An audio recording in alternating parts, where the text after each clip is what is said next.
जय हिंद दोस्तों, welcome to the channel SSB world of force defence academy. आज मैं आपको बहुत इंपॉर्टेंट टॉपिक के बारे में बताने वाली हूँ। कई सारे बच्चों ने इस बारे में क्वेरी की, कई सारे बच्चों ने इस बारे में कमेंट ड्रॉप किया मेरे कई वीडियोस में। उन्हें ये जानना था कि what are the permanent ground for permanent rejection in medicals. तो दोस्तों, जैसा कि आपको पता है कि मेडिकल्स भी आपके एसएसबी का एक पार्ट है। रेकमेंडेशन सिर्फ आपको ज्वाइनिंग नहीं दे सकता, आपको अपना मेडिकल और मेरिट दोनों क्लियर करना होगा।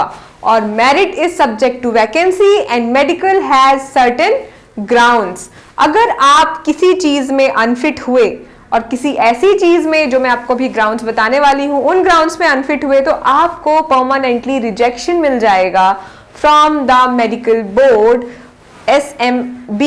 और उसके बाद आप इसके लिए अपील करने का चांस तो सबके पास रहता है, but nothing can happen and nothing can change their decisions and ultimately आप मेडिकल अनफिट हो जाओगे and the next person to you in the merit list will get the chance to join the academy.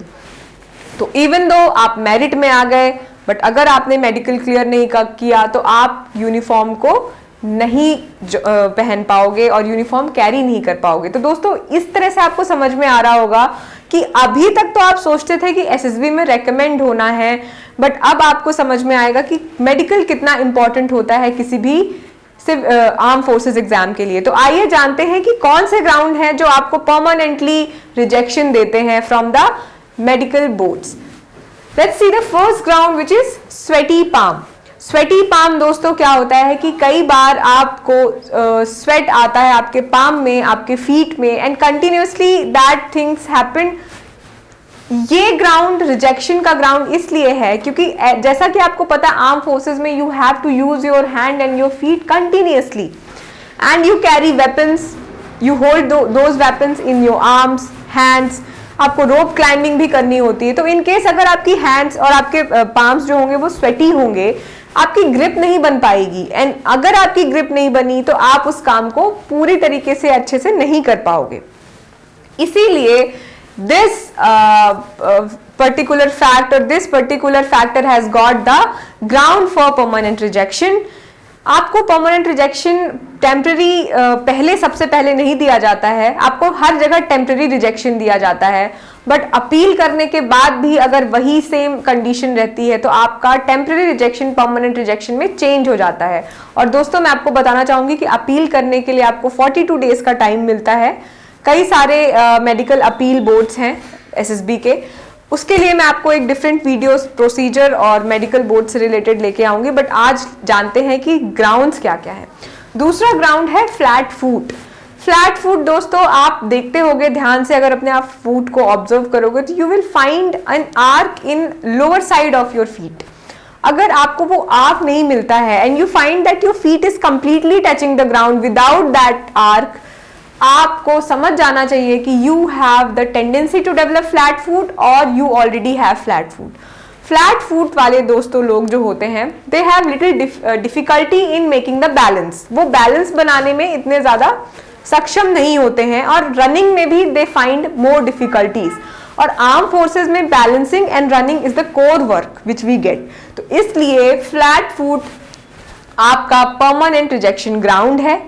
Basically आपको ये check करने के लिए surgery department allot होता है, जो कि मेडिकल के जो 7 दिन एलोकेट होते हैं उनमें से किसी एक दिन सर्जिकल जो हेड होगा, जो डॉक्टर होगा, वो आपको एग्जामिन करके बताएगा कि whether you have that flat foot और नॉट, और in case you have he will apparently tell you there, वहां से आपको टेम्पररी रिजेक्शन मिलेगा। And in case that thing does not change within 42 days you will that rejection will change to permanent rejection. Knock knee. Knock knee दोस्तों, जब आपके घुटने जो होते हैं वो जॉइंट होते हैं, व्हेन यू स्टैंड इन अ आप जब एकदम अटेंशन की पोजीशन पे खड़े होते हो और आपके नीज कॉन्ट्रडिक्ट करते हैं या जॉइन होते हैं कहीं ना कहीं, उस पोजीशन को कहते हैं knock knee.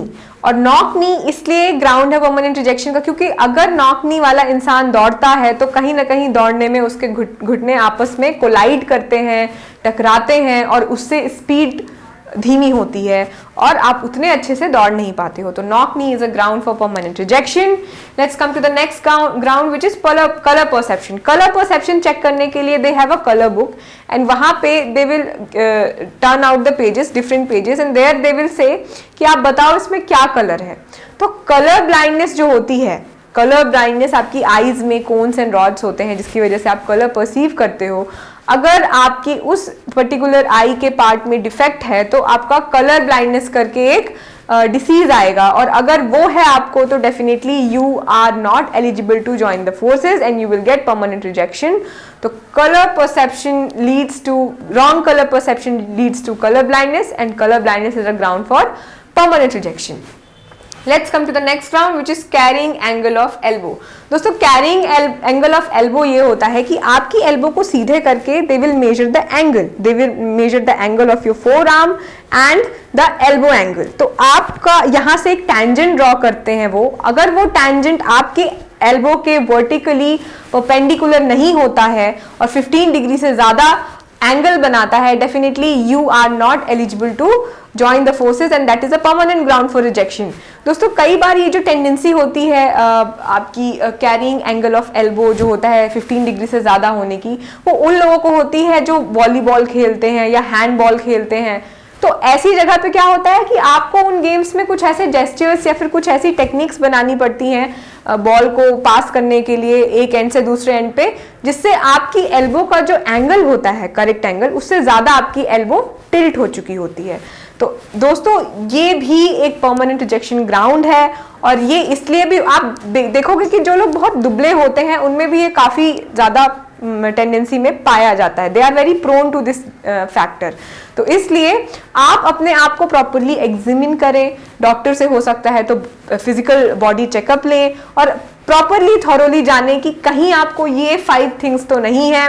If so please try to get the correct options and answers. In case not, you always have the time to do something else, because life is not only about passing getting the aim, but it is also about survival.